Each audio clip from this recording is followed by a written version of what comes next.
Yeah, absolutely.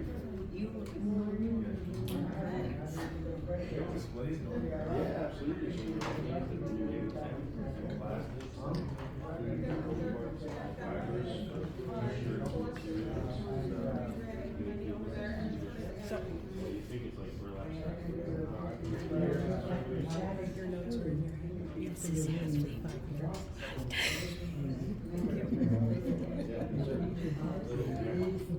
Yes, and I would like to say this.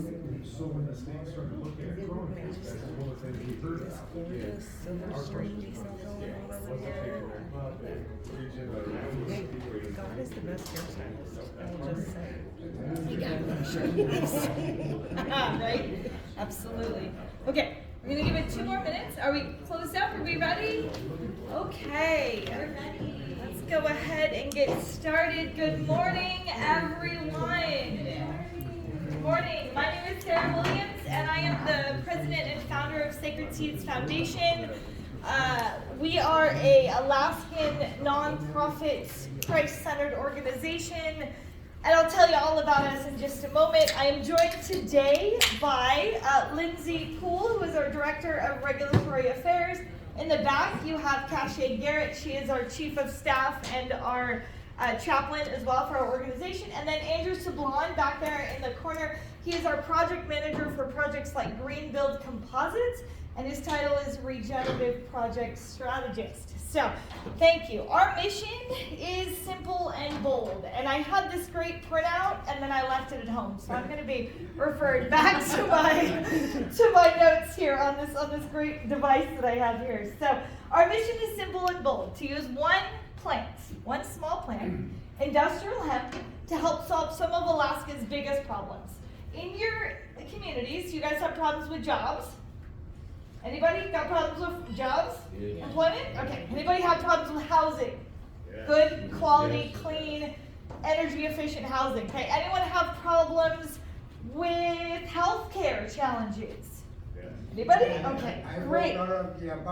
Wait, one last one. I know I'm preaching to the choir, but anybody have problems with food security in your villages? Right? Okay.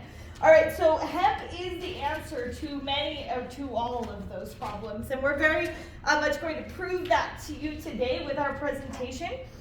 So this session is called Opportunities with Hemp in Alaska, Building a Better Future. In the next hour, we're going to move from ideas to hempcrete projects, or concrete projects, right? We'll look at who Sacred Seeds is, what really separates industrial hemp from high THC cannabis, where the biggest opportunities are for farmers and small businesses, and then we'll actually get hands-on with the ride on the Alaskan hemp train together. So my goal is that you walk out of here having at least one concrete idea that you can take back to your communities and plant for a better future for Alaska. All right, next slide. Okay, so here's where we're going. First, what is Sacred Seeds Foundation, right? Then we're going to trump on what is the difference between hemp versus cannabis. We just talked about it. What are some of the biggest opportunities with hemp in Alaska? And then we're all going to have a fun little take a ride on the Alaskan hemp train. It's going to be fun, trust me. Choo choo, it's going to be great. And then Q&A time, and then we'll land on some concrete next steps for how we can implement hemp in our communities. Okay, next slide. All right, so what is Sacred Seeds Foundation? First, Sacred Seeds is an Alaskan registered nonprofit organization. We are agricultural and economic infrastructure driven. We are not just retail. We care very much about the infrastructural elements. We are hemp powered and healthcare driven, and we are very openly a Christ-centered and mission-driven organization. Very simply put, Sacred Seeds Foundation is sowing seeds and healing nations through advocacy of industrial hemp, plant-based healthcare, and food sovereignty. I missed that part. Sorry, Cashay's making signs at me in the back here. Okay, so industrial hemp, food sovereignty, and plant-based healthcare for all Alaskans. Next slide. All right, so we come with a plan. We have a 4-phase plan. This is our high-level roadmap for how we plan to implement economic infrastructure for hemp in Alaska. Number 1, phase 1, we're going to attack housing materials. Our first phase is Green Build Composites. We'll talk about that in a moment. That's our anchor initiative, our anchor project. So we produce hempcrete blocks, hemp fiber insulation. You can see examples of those items in the back as well. And then of course this will provide affordable housing, but also clean, non-toxic housing and Alaskan grown. So phase 2, we move on to textiles and paper. Did you know that hemp can produce canvases and rope and fishing nets, clothing, okay, non-toxic clothing, very important. Then we move on to phase 3, which is bioplastics, biofuels, and food. So hemp, well, I'll get there. I don't want to jump ahead just yet. So we can produce animal food. We can produce amazing amounts of things. So that's phase 3. We'll talk more in details. And then phase 4 is directing these profits toward community wellness, something called Living Waters Wellness Centers. And the idea, I'll discuss a little bit more in detail. Okay, but of course we don't do this alone. It's not just us, not those 6 of us on our team that are just changing the world together.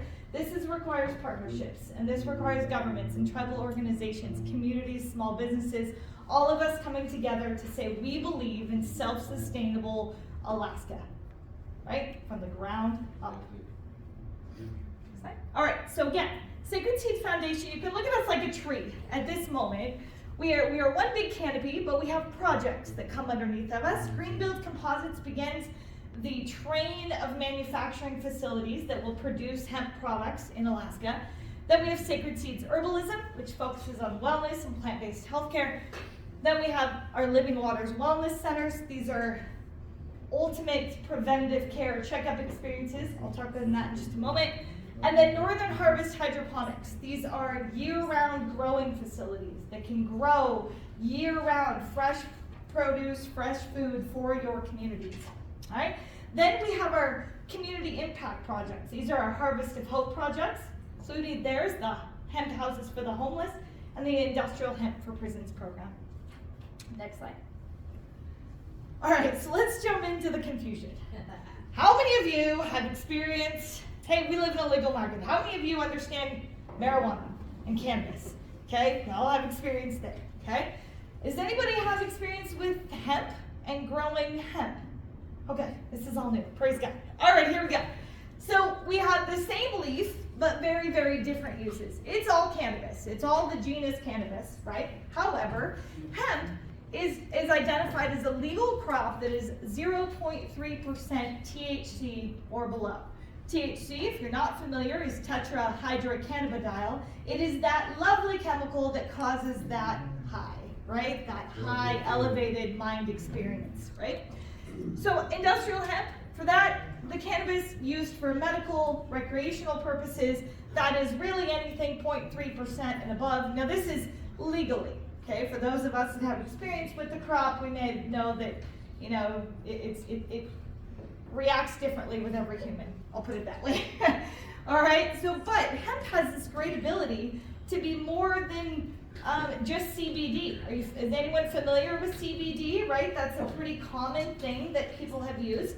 But hemp can be houses. The fiber and the stalk, it can be houses, it can be textiles, it can be fishing nets and biofuel, and it can be paper, like toilet paper, right? We can grow hemp toilet paper. In fact, I can't wait for one of us to do that, right? Also, it has great benefits of cleaning the soil. We're going to discuss that here in just a little bit. So, is everyone clear on the differences? That today we're talking hemp, right? You leave the stuff that gets you high for the other industry at this moment. We're talking the hemp industry. Okay, go ahead.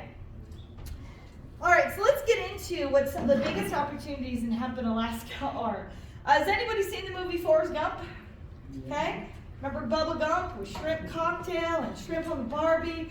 Well, this is very much what we are going to be doing for probably the rest of our lives, is that we have hempcrete, and we have hemp insulation, and we have hemp paper, and we have hemp soil, and we have all this stuff. Okay, and so when you plug these kinds of things into AI and you say, you know, give me a Bubba Gump style meme, this is what you get. So I'm telling you, I'm very thankful for AI. It is a tool. It has been very helpful in the process for us to quickly move this forward. All right, so we're going to go through the biggest opportunities in agricultural. So this is a real market with real money opportunities for farmers. Additionally, affordable efficient houses, and that's where we're going to cover green build composites. Then we're going to cover, again, textiles and paper. We'll break that down. And bioplastics, biofuels, and food. Yeah? Okay, agricultural opportunities. Ouch, I've practiced this thing. I don't need to hold that. All right, agricultural opportunities. So this is a product that has real market and real money. So all of the products that you see in the back are products that are already produced in other states, other nations, other countries. Like, they're already out there. People have already done it. It's not like we are creating whole brand new technology. We're just taking their technology and we're putting it right here, right? And so this is a real market for real money, up to $1 a pound per, you know, for market capability for farmers. So that's a great revenue source. It's one that can, you know, rival that of hay and grain and other things like that, all right? But also we have an Alaskan grown advantage. You put that Alaskan grown logo on a thing, you know. Can you imagine having a hemp 3D printed filament or 3D printed item, those items in the back, those seed starter kits, those scrub daddy cows, those are not yet printed in 3D because I'm waiting for my hemp 3D printed filament to come in the mail, but it is a very real thing. So what if you had something like that and it had an Alaskan grown logo on it? Right? Like, it's possible because it changes our mind that we could do that with Alaskan grown, all right? Additionally, it fits existing equipment like balers, grain production. It really is not much different than growing for hay, right? It's very much existing equipment that we can use. Additionally, it produces better rotations. So it breaks disease cycles. It's a great cover crop. Wonderful news too is it cleans the soil and the air in which you planted it. It is a phytoremediation plant. So how many of you are dealing with areas of chemical spill in your communities that you would like to see clean, right? In Chernobyl, when the nuclear facility blew its top and caused all of that area around to be contaminated with radiation, they planted hemp to be able to pull and clean the soil from that. So it is an incredible thing. We'll get to Q&A in just a moment. Write that down and we'll get to it for you. Okay, so then it can build local value chains. So is anyone else really annoyed with the fact that we produce raw materials and we send it out of state and they make something new with it and they send it back to us and they sell it to us for a really high premium? Anyone else? Okay, I am very upset with that, which is why we're doing what we're doing.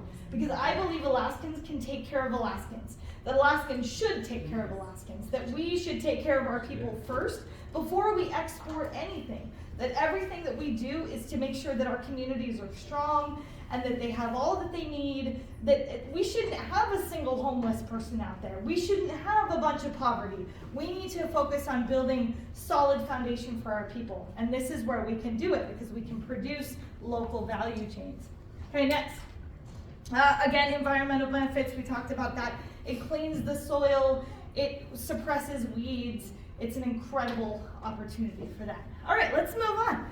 Affordable and energy efficient housing. So this part is the part that makes my eyes light up the most, because this is something that is so near and dear to what Alaska needs right now, is clean, energy efficient, non-toxic, and easy to build with housing materials.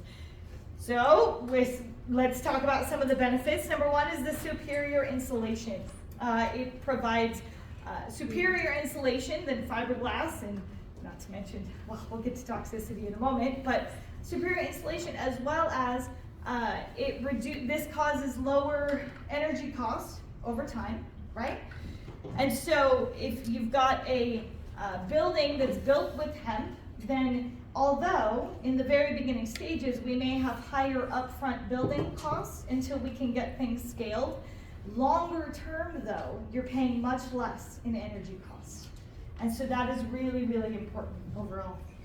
And also faster construction, very lightweight materials. You can put your hands on them in the back there and you can see they're very simple to make. It's hemp hurd, it's lime, and it's water. right? This is so simple to do. And then they have a wonderful carbon sequestration. So Drew made those wonderful balls like last night, right, or yesterday. So they've only been curing for about 24 hours. As they cure, they harden, and as they harden, then cure, they absorb more carbon, right? And so that's really important. That cleans the air and is an environmental product at that point. But let's talk about this. This one right here, climate and fire benefits.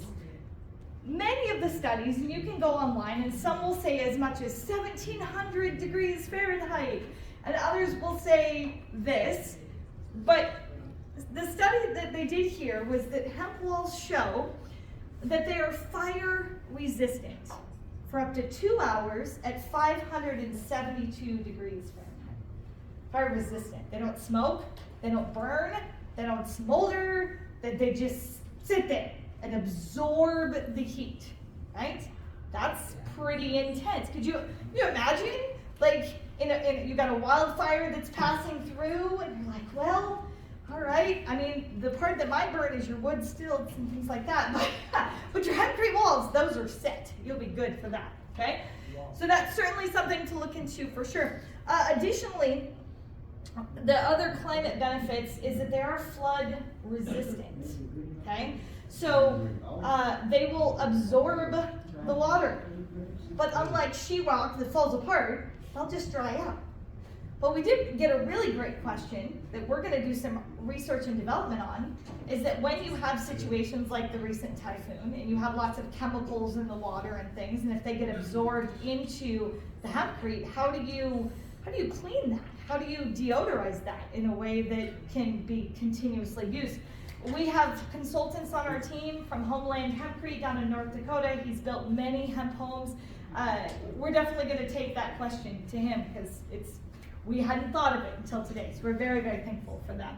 Also, local economic impact. Not only are we building with hemp in our construction field, but we're creating jobs, we're creating logistics, we're moving now a new commodity around the state, and it's our commodity. We grew it, we made it, right? We're not shipping it in, we're not bringing in those high freight costs. We're not causing more carbon in the air because of the freight cost, right? So it's really, really a powerful thing. And I'd like to introduce you to how we are fixing the housing problem in Alaska. Next slide. Green Build Composites. Drew, come your way, down here. Okay, so Green Build Composites is our phase 1 anchor project. It is the answer to Alaska's housing problem. And it's also the answer of how do we take hemp from a plant grown in the field to a plant that you build a house with, right? Because farmers are super excited to grow hemp. They really are, but what do you do with it, right? We need manufacturing. We need a way to create infrastructure for that. So Greenfield Composites was built upon this idea that we have to do something. We can get farmers all day long, but we have to manufacture. And we are looking at locating in Houston as an option. Here's why. Because Houston has half of a railway started to Point Mac. And Point McKenzie has a ferry. And on that ferry, could we put these building materials and could we send them off to every village around our wonderful state, right? And everywhere else if we needed to. Okay, so that's the plan for the Houston. This machine right here is the Hemp train. It's comes out of Canada, Greenfield, Canadian Greenfield, I think is the name of it, yeah. And so this is called the Hemp train, and we are just all jumping on the Hemp train here. So I'd like to introduce real quick, I don't want to share too much and take too much of Drew's fire here, but I'm going to let Drew share with you a little bit about what we're doing with industrial hemp. Drew, come this way. Yeah. And with housing. I agree with it. Welcome out all. I'm Drew Sablon, and this is a new market for me to get into, but pretty much the plan is getting the farms up north to grow it and bring it shipped down by railway into the valley and build this facility and use as much natural regenerative energy as we can, and pretty much be able to have the farmers have a market to bring it to where we can even help them as far as startup money to get them seeds and the proper genetics. We're already working with Alaska Department of Agriculture for that and the industrial hemp program. So they're already on our side behind this. And now it's just basically getting the farmers lined up to try to find about 2,000 acres to start farming, and basically where it's processed, and then we could ship these building materials out all over the state and help, get a lower shipping material. And you have problems with houses that have leaks and floods where something dries out. Like you look at the ancient architecture and building styles in Rome, and that was hempcrete. That's what they were using back then. It's the same regenerative source, and when it goes to dust, it goes to dust, but it takes thousands of years. A natural house built these days, we live in a time of planned obsolescence where they want these houses to fall apart. They want this stuff to deteriorate and get moldy and give us as bad conditions to live in, where you have hempcrete where it's a higher acidity and it actually just dries out naturally, just like the buildings did in ancient Rome. They had these building techniques way back then, and we came in and screwed it all up, because that's what we seem to do. Go us. And it's something that needs to be changed and looked at in this state, especially when you have wildfires and you have floods and you have homeless problem and housing, just a deficit where people can't afford affordable housing. And here's a material that we can bring in that cuts the shipping cost of bringing in drywall, insulation. Eventually they have hemp wood for flooring, rugs, paints that are based on it. I mean, basically just an in-state building material where we've shipped everything in, and we've all gotten beat up by SBS enough times buying, a couple boards of sheetrock and plywood. So you have this, something that can be made in state, and how proud would it be to be farming and being like, I'm building houses down, all over, and even in the lower 48, where we're making so much we can export it at a certain, down the road. Besides the hemp plastics and medicine and everything else, personally, I'm starting a project, the Matsu Hemp House project, where I'm trying to source some land in Houston or the area, and I want to build a little house for me and my dog to prove to everybody that this can be done, and I'm going to take a flamethrower to it and blast the outside to show that it won't burn down. I will be able to stay in my house and feel good. If the power goes out, with the thermal passive insulated barrier, your pipes won't freeze. You don't have to worry about frozen pipes when the power goes out. You don't have to worry about wildfires. You don't have to worry about floods. You have these things. I've lived in houses that were way messed up most of my life, dilapidated, falling down, gave me breathing problems, living with black mold, and I have asthma now that developed from it. So it's really, not just important to me, but to my health as well. And just living around all this plastic society that we're around, when everything made of plastic could be made out of hemp. And we could be they're starting this in Montana, Missouri, these other states, and we have all this land up here that's just getting gobbled up by developments and other things where, the farmers are losing out. And this gives them a viable crop and something to bring back and return to the state where, hey, everybody's helping make the state a better place. And I hopefully going to start with Big Gold Composites and my team here. Sorry. Awesome. Thank you. Thank you so much, Drew. So the goal here is to make it Alaska made and Alaska strong. So we're producing jobs and we're producing homegrown industry, right? And on top of all this, there is a chance for mobile decortication. Decortication, that is the act of taking the hurd, the stem of the plant, because that's where this comes from, the fiber within the stem of the plant that kind of rips it apart into those fibers that you can then use later. That's the decortication process.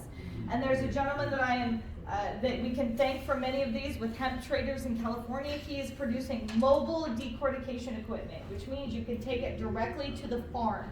And so if you take it and you get a co-op together, you've got one per community, then you can take it directly to the farm, and then you could cut up all your herd, and you can have your animal bedding, or you can build your own hempcrete, right? Because it's herd, lime, and water. Hold that question. I'll see you. Hold that question, though. We're going to get to it. Okay.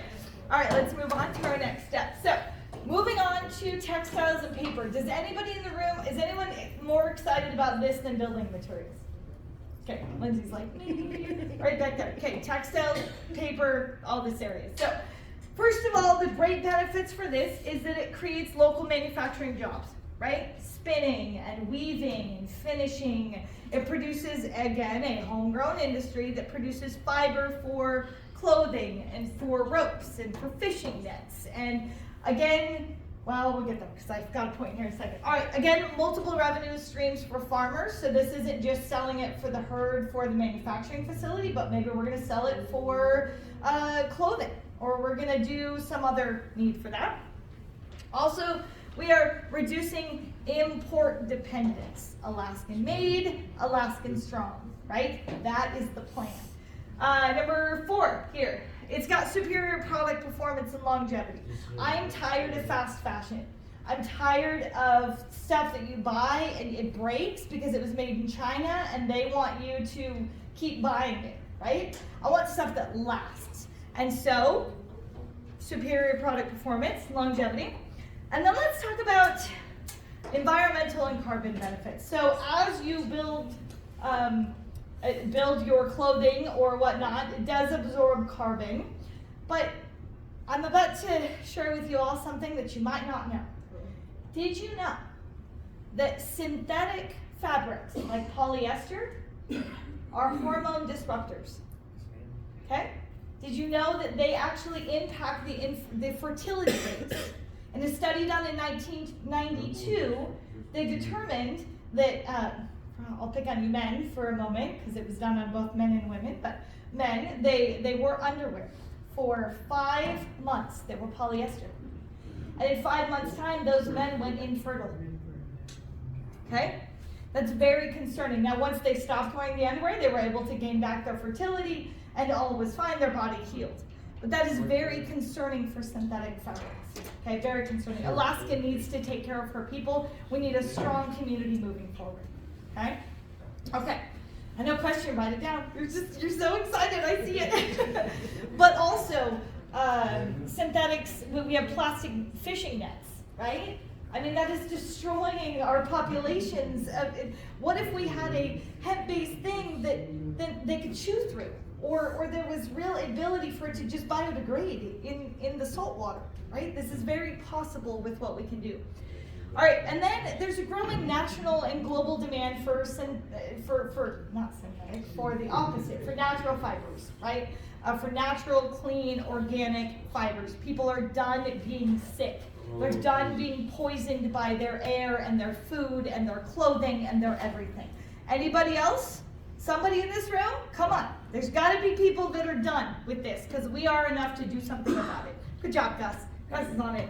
All right, and this also supports rural economic development. So again, in your own communities, you can produce industry around this product that produces just real self-sustainable industry. Next.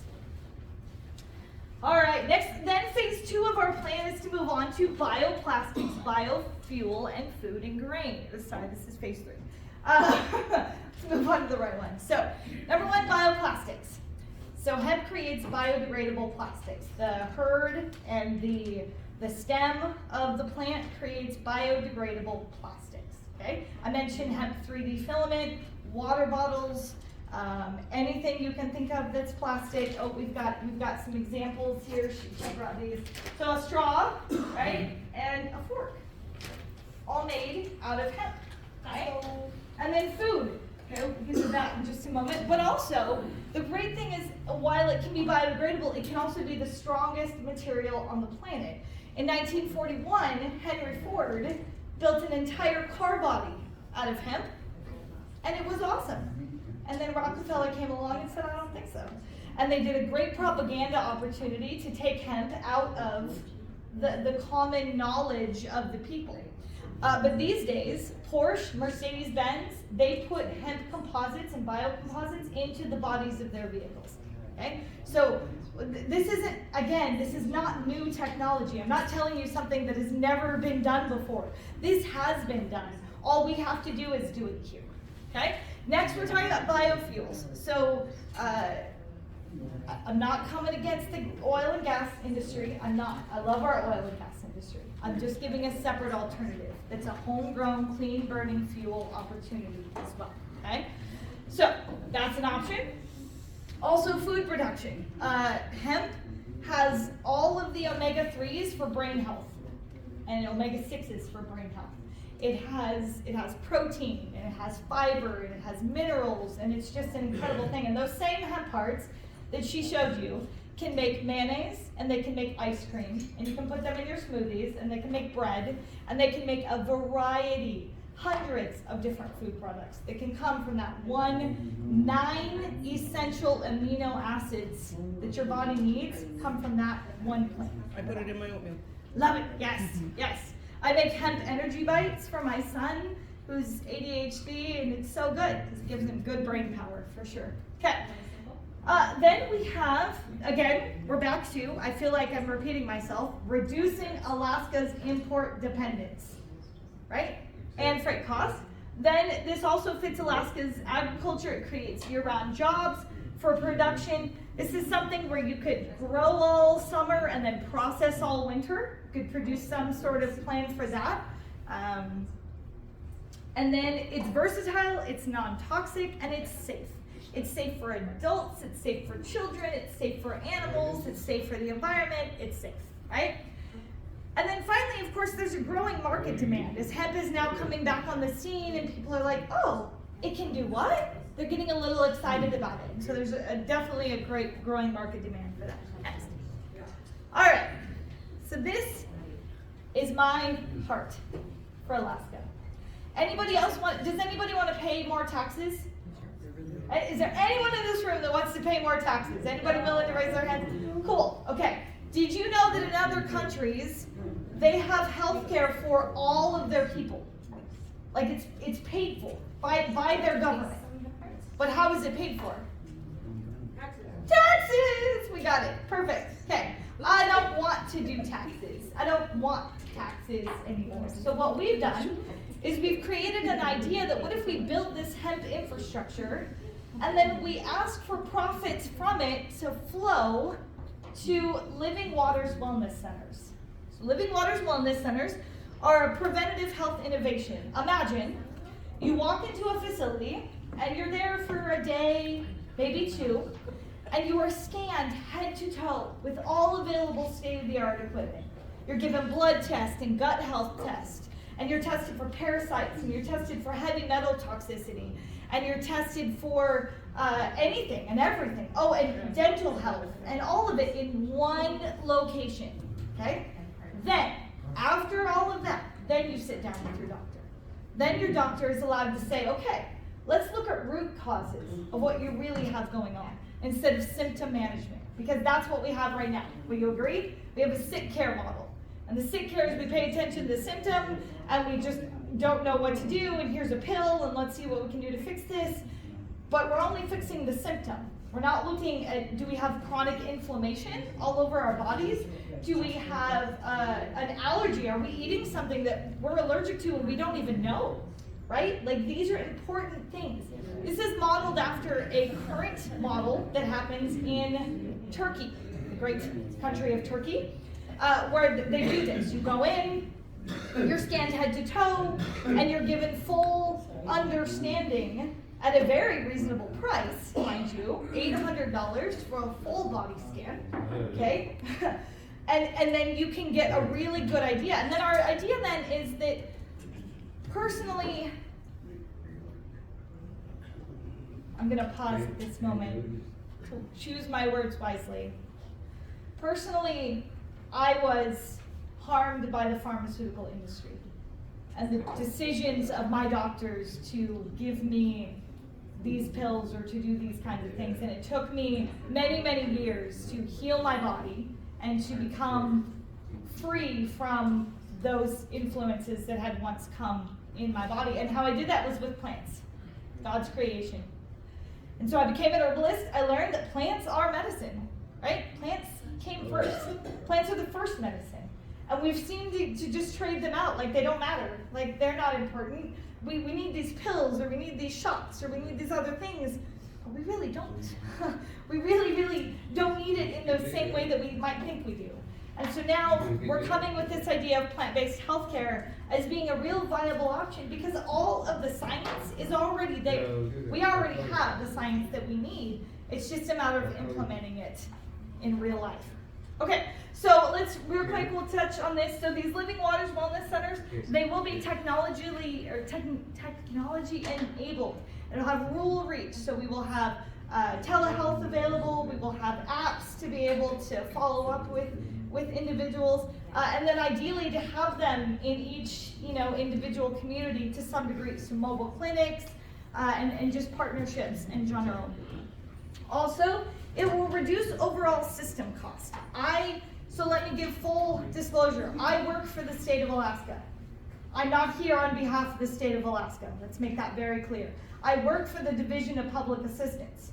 I'm not here on behalf of the Division of Public Assistance. But what I work there for, what I learned, is that we are struggling as a community to be able to just exist. There's a whole portion in crisis of our people that are just hurting, and they're sick, and they're poor, right? And they're struggling, and they don't want to be, but they don't have better options. And so this would give workforce and economic development. It also has multi-revenue sustainability, meaning insurance capabilities, the cash pay, as well as philanthropy for this.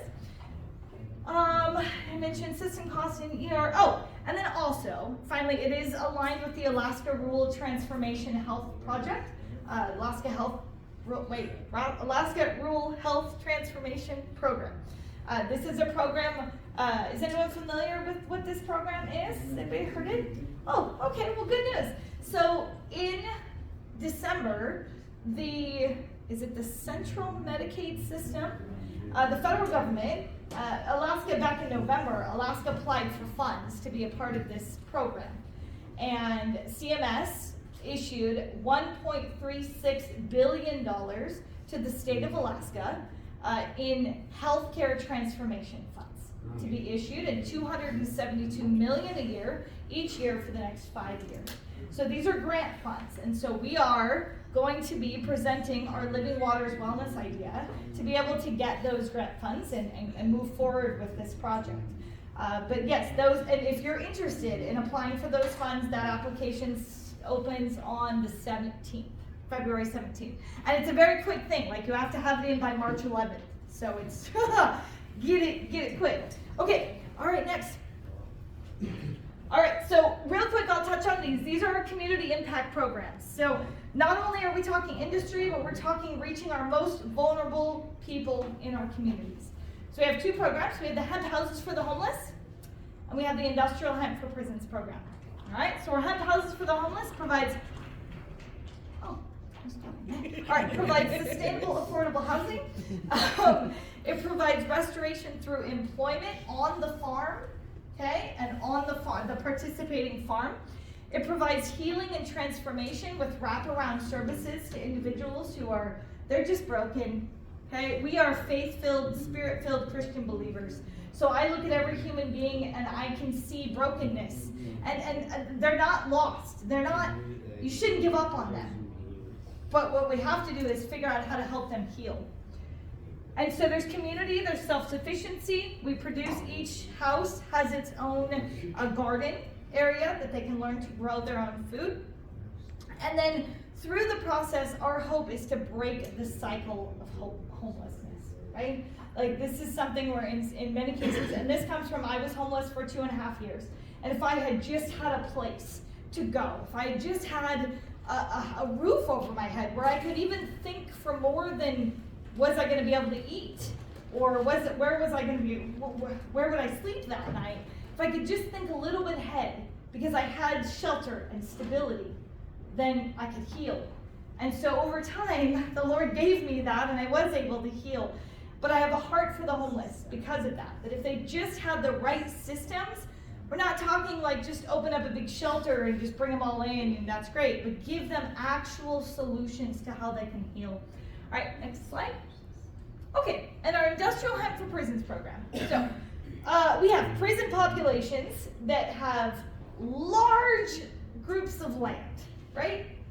Have you ever just driven by a prison area and been like, wow, that's a nice manicured lawn? What if we did something with that lawn? What if we taught skills and training to our inmates so our inmates could produce something that would give back into the community? It would give them purpose. It would give them skills, plus it reduces recidivism because now they have this skill that they can just come out of serving time and be plugged into an industry on the outside, right? Right? So this is a real answer to some of our most vulnerable populations with that. Plus, workforce development, and then rehabilitation through purpose. It's not just we're going to grow hemp and we're going to build. It's more than that. It's taking some of the profits raised from this particular program and putting it towards real rehabilitation, like really understanding why that person is stuck in a cycle of crime. Because sometimes it's just a bad decision on a bad day, and then sometimes it's a cycle that has to be broken. And we have to look at those people not like they're a burden to our society because they committed a crime, but because they're just another human being who's broken, and we need to help fix them. Okay? All right, are we ready? Are we jumping on the hemp train? Is it time? Go. Ah! Woo, woo! All right, let's play. Let's play. All right. All right. Let's play. You need a button. Sarah, we have about 15 minutes until we close the session. Okay. Do we have enough time for Q&A? We do. Okay, so we're gonna do a real quick run on the hemp train then. All right, so I want to leave lots of time for Q&A. Okay, so Cache has a number of hemp products that she's gonna pass out to tables here. Yeah. And we'll just go ahead, does it work to do table groups? Mm-hmm. Does that work to do table groups? Yeah, so I'm going to invite you to get up and join with the table that you're at. Just kind of hover around the edge. And the project is going to go quick. When Lindsay pushes stop on the music, you're going to pass your item to the right. But in the meantime, with your group, look at the products and brainstorm what you can do in your community with these products or industry. So we've got, anyway, go ahead and stand at the edge of your table. Oh, perfect. Did you hear the instructions? Yeah, no, you're fine. So just come together with your table group and share about you. So these are some hemp products. We're just going to switch them around here. And so this is textile. Yeah, so you can look at like organic cotton and you guys come together, right? So we've got some and if you look like highlight that, this one too, there's a yarn that pass these around and feel there's another one that's Yeah, I think the other swatch has the denim and the canvas in it.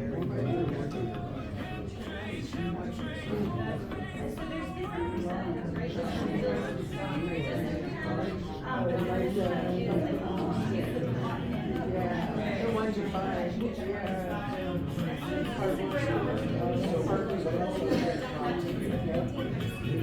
Well, there's another one there's a woven tundra. Woven tundra. Yeah, she kind of runs the table and hemp and wool. One plastic product. Yes. Vibrational plant. Yeah, it's not really, I tried to do my oatmeal, but it's not even.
The one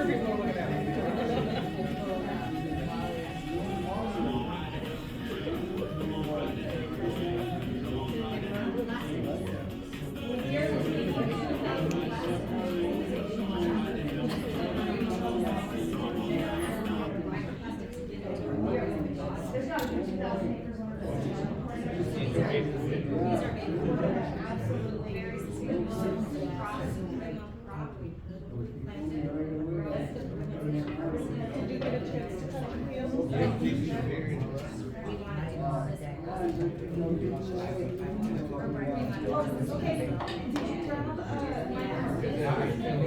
Let's grab this, and then my card you're over here, teach flyer, and then they're over there. My name is Lily.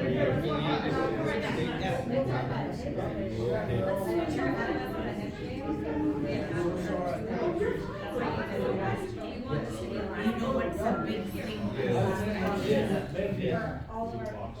The biggest thing I see in this business, I wanna say, is a lot of these. Because we are definitely awesome.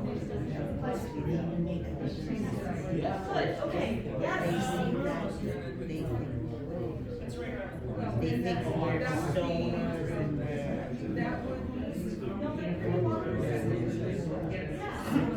See?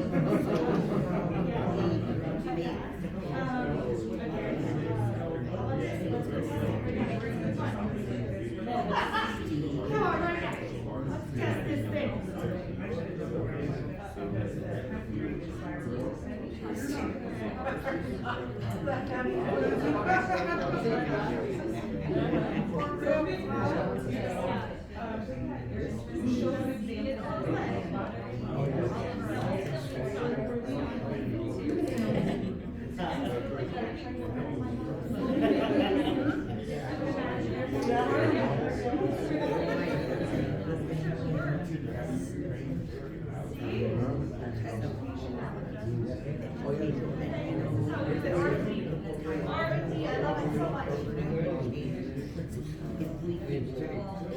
Okay, did everybody get a chance to check out at least one hemp product?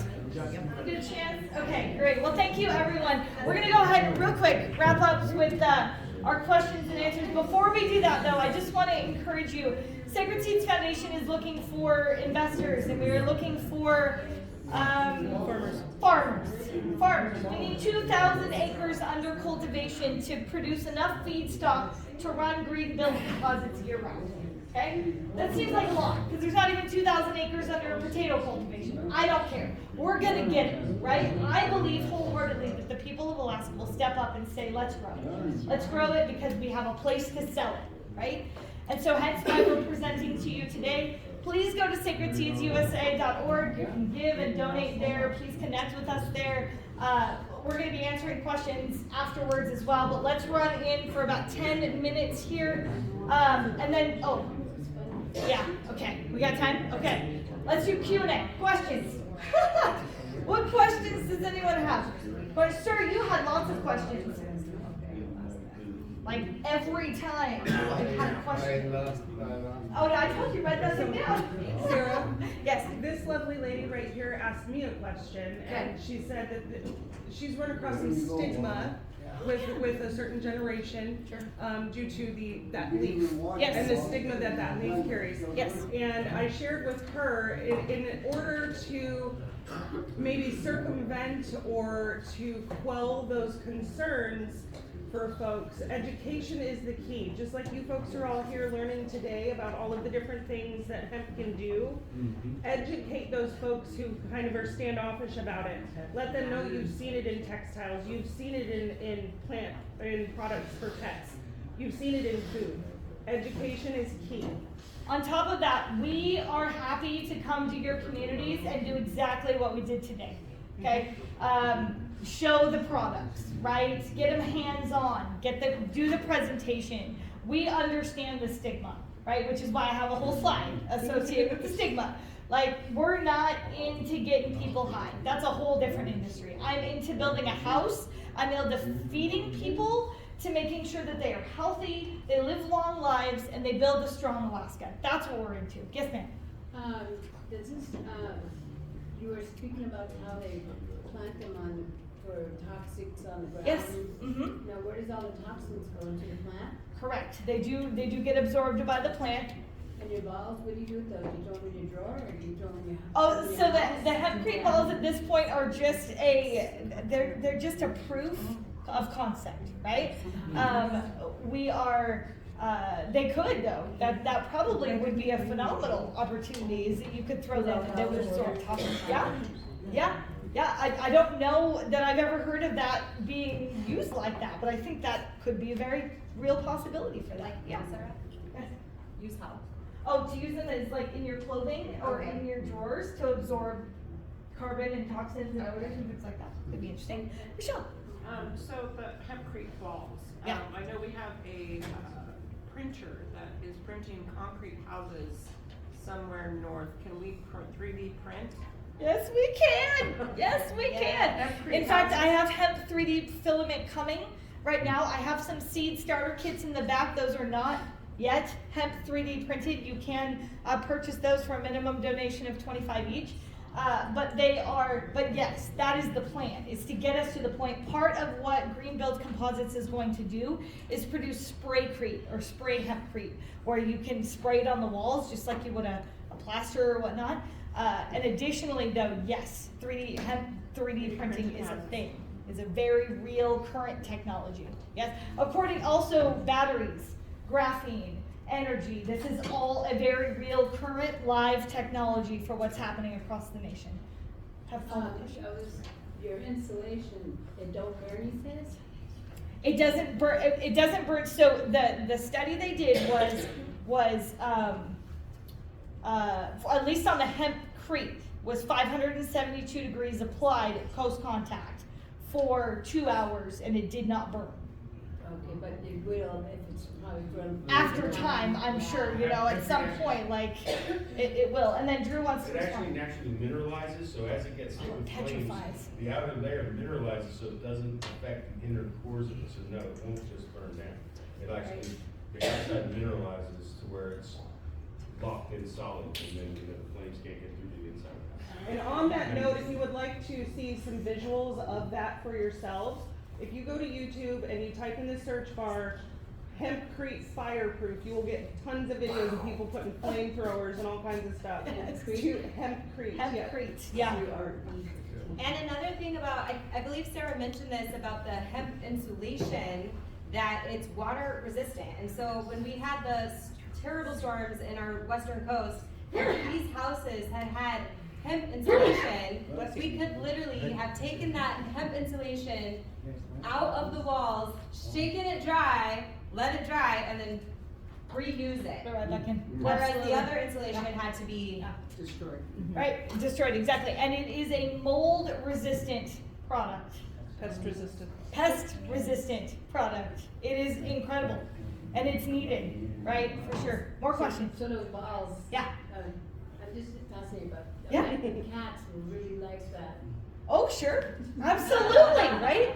And actually, and speaking of cats, Alaska Farm Supply, again, gave us some cat litter, hemp litter back there. And it doesn't produce any dust.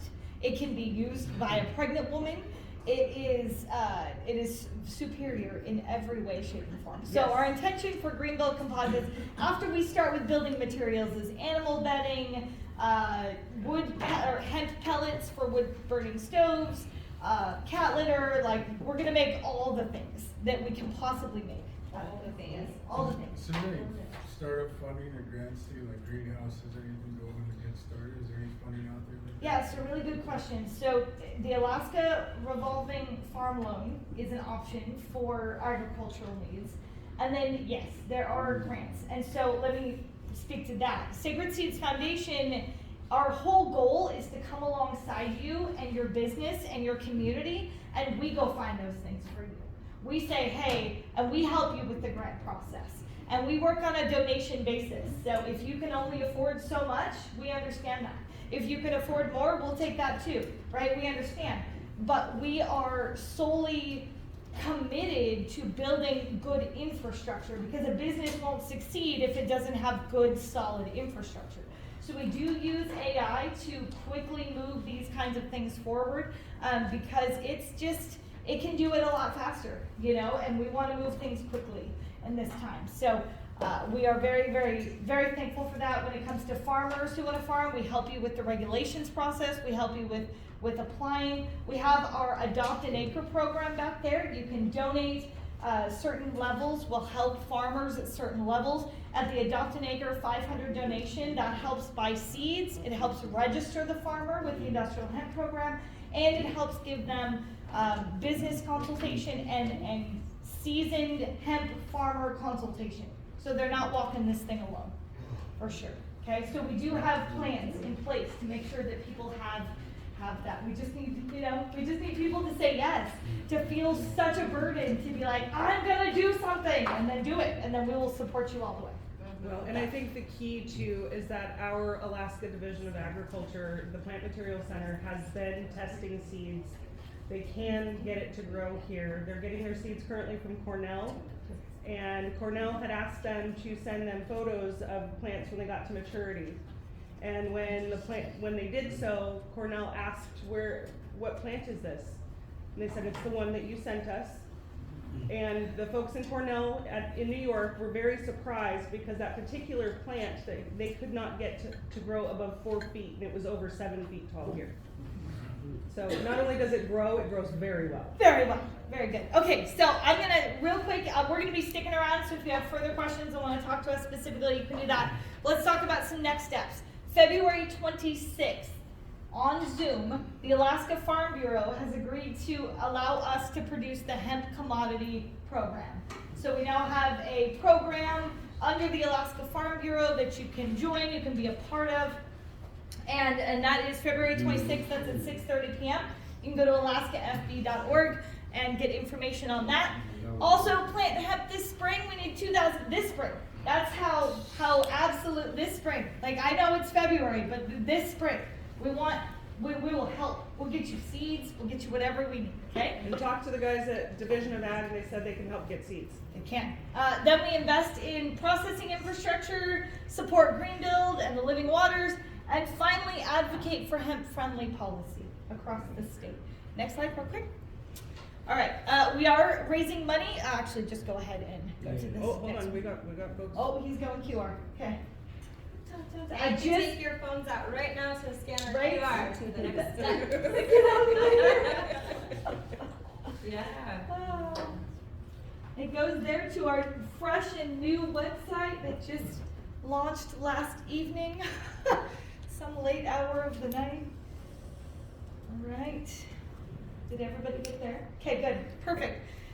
So this one, so again, our Adopt an Acre program, you can learn more about that in the back. We are planning to go to Juneau on the first weekend in March, or first week in March. And so we are looking for supporters to help us take hemp, these products, to Juneau, to show them. Like, there's more. Tell them what McCabe's working on. Right? And McCabe, thank you God for Representative McCabe. He has submitted a regulatory project to be able to reduce some of the regulations to make it a lot easier for even the micro grower who just wants to get in and grow like 20 plants can do that at possibly no cost, which would be really, really wonderful. All right, and then last slide, I think. There we go. Okay. So this is my tagline. Thank you, everyone. I appreciate you. Thank you. So today we're going to sow hope, we're going to sow hemp, and we're going to heal Alaska. And so please contact us. Please take a brochure. Please connect with us if you'd like to learn more. And I appreciate you. Have a great day. God bless. Thank you again, Sarah. I appreciate you. Ladies and gentlemen, we're so grateful that you came. We're grateful to the conference organizers. We hope to see you in 1 year's time and before that as you take some of these ideas back to where you came from and implement them in your community. Please keep in touch with us. If you have any ideas, send them our way. And we'll be here for a few minutes